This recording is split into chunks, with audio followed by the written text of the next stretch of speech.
YouTubers. If you've been following my videos, you'll know I'm trying to modify the Chinese clone electric longboard into something more reliable, and I've diagnosed the BMS and the speed controller as being the two weak areas. The BMS you can remove and use it solely for charging the battery, and it'll do that very well. But the speed controller is still a problem. The stock ones I've tried, both the pre-programmed and open ones, no good. I've tried some marine ones, no good. I've tried, where's it gone? The VESC, which is fantastic. Do like that very much. However, getting two of those, if you want to run a dual motor configuration, which we've established can be done on this board, with two of these can be slightly expensive. So I've tried the Alien Power System's speed controller, and this is also very good. The guy who runs them, Bruno, has an extensive range, and they're used for electric vehicles, everything from skateboards to electric bikes, motorbikes, electric cars, everything in between. This particular model is around £50. It says airplane speed controller. Don't pay that too much attention. When you come to program it in the software, you can see you can tailor it for all sorts of stuff. Links to the website and this particular model will be in the video description. So I got that some time ago, and I converted the board back to a single wheel drive version, and I've been running it off and on for a couple of weeks. And again, as usual, please excuse the crudity of everything. This is all very jury rigged, just so I can test everything. Using the software, which you download from the site, again details will be in the video description, I arrived at some settings which work for me, and I'll explain them later, and I think you'll find will be a very good starting point for you guys. So how did it perform? Well, very well. It has very good acceleration curve and very good braking curve. It'll move my weight around quite easily. It'll perform a standing start. I say standing start, you still have to kick start it. You have to give it one push with your foot, and then, because it's a sensorless speed controller, it will then take over after you've started it. But with that one push on a hill, it'll move my weight around, even on steep hills. The acceleration isn't too sharp, you can fine tune it. The braking is very good, and I can go down steep hills and feather the brakes and keep it under control the whole time. So on a practical level for handling, it's spot on. There are a few provisos. First is that this can get a little bit warm. When I take it for a ride, I always test or feel the heatsink and the body of the controller to see how warm it gets. And it doesn't get overly warm, and riding it in this configuration is fine. But if I were to cover it, I think I'd err on the side of safety and fit a fan, a computer case fan, just to make sure. The other proviso is reliability. When I was testing the VESC, I fitted this on my board, on this board, and tested it every day for nearly 3 weeks, and putting it under harsh conditions or under harsh loads. I do standing starts on hills, accelerate heavily, all that sort of stuff, and it was fine. Never had any problems. Because the weather at the moment in the UK is so rubbish and it's raining all the time, I've only managed to take this board out with this speed controller about 8 times, maybe 9, in between bouts of rain, and not for extensive periods. I have managed to take it for a ride and deplete the battery, but not on a regular basis. So the reliability side of it, I can't vouch for.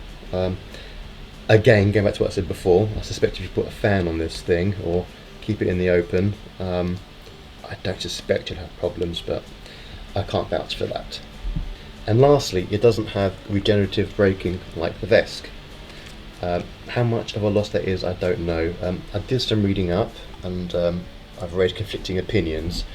I suspect if you live in a flattish area like I do, you're not going to notice much, if anything. I certainly haven't noticed any drop in the distance between charges on the board. Like I said before, I have managed to deplete this battery on one ride completely, and it ran out where I expected it to, no shorter or sooner than I thought it would. When you buy the speed controller, you'll get a slip of paper giving information about where to get the software from.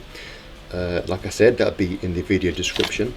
You'll also get a USB lead, which will link the speed controller via, if I can find it, that plug there to a computer where you have the software installed, so you can configure it. Before I show you the software, if you can hear any barking, that's because outside this room in the garden, that little dog, which is very nice, is barking occasionally. Anyway, that's software. When you connect the speed controller to the computer, it will automatically install the correct driver, and then you'll have to reboot or restart the software tool to ensure the correct COM port appears in the list. Select the right one, and then this or something similar should appear in the box here. It says car, that says where is it, airplane speed controller, just there. Take that with a pinch of salt. You can configure the roles of the speed controller within this software tool. So once you get a value here, you know that it's talking to the speed controller, and you start going through the options. I'll go through the ones that I've chosen very quickly. Battery first.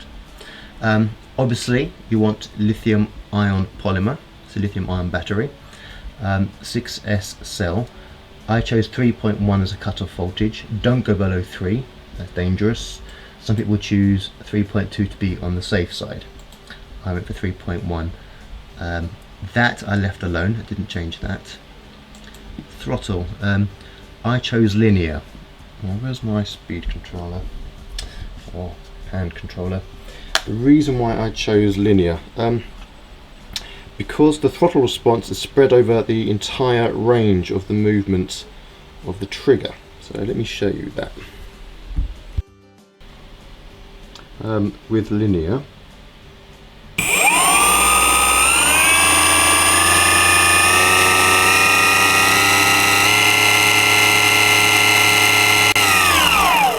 and that's really good. It stops any chance of the board throwing you off. There's no unaccounted for sudden increase in speed. I chose soft acceleration.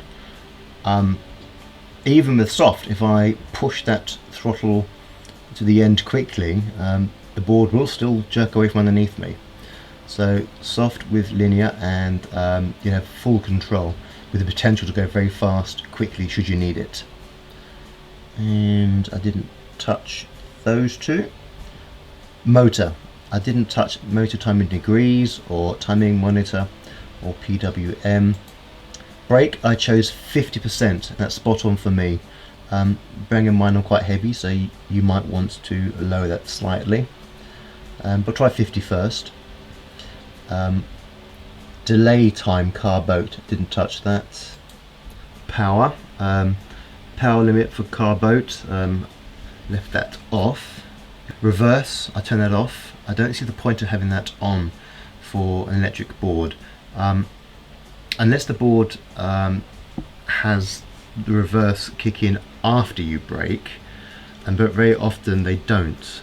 The boosted board has it spot on, but a lot of boards you brake, and then if you put the hand controller into reverse again thinking you're going to brake some more, the board can go into reverse underneath you, and you get all sorts of belt slippage problems. So I'd much rather just turn the thing off. I don't see the point of it anyway.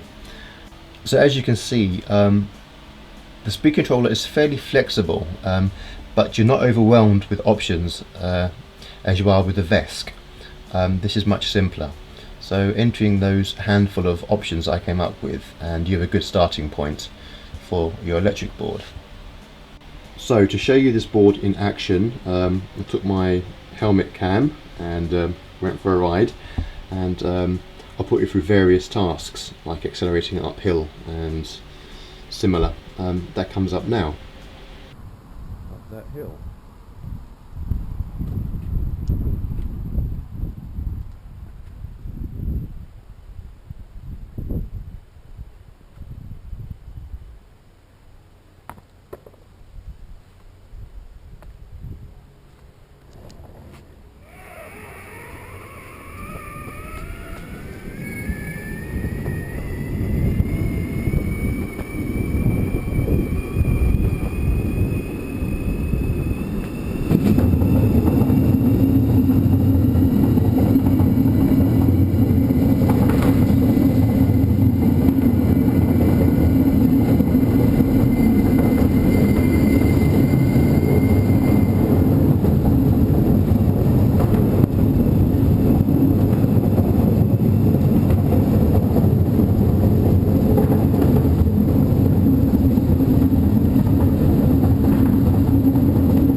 So the Chinese clone boards, they are underrated, which is understandable. They have two weak areas, the speed controller and the BMS.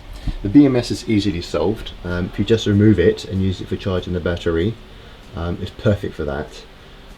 Having said that, you might want to try running it on board, not with the original speed controllers, because we know it blows with that. But with these two, you might have much better luck.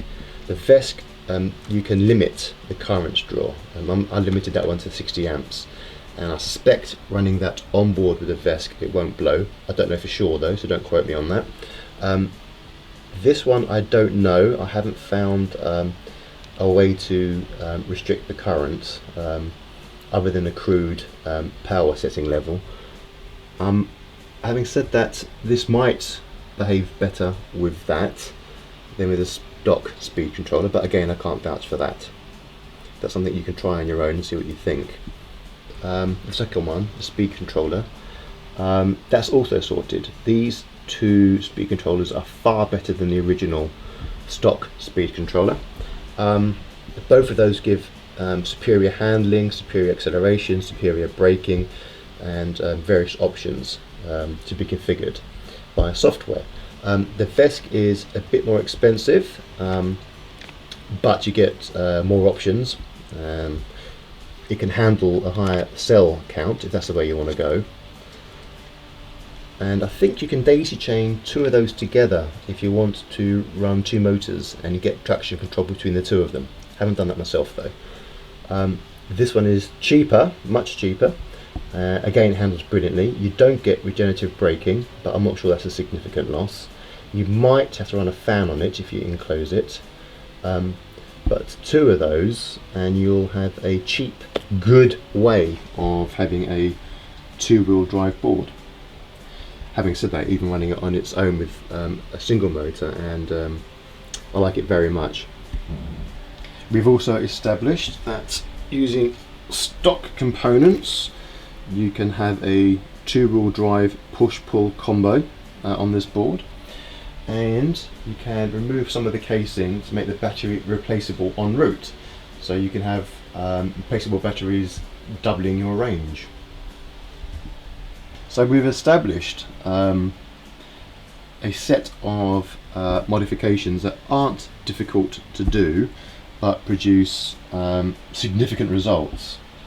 But that doesn't mean I'm finished. I have a few ideas for small but useful tweaks.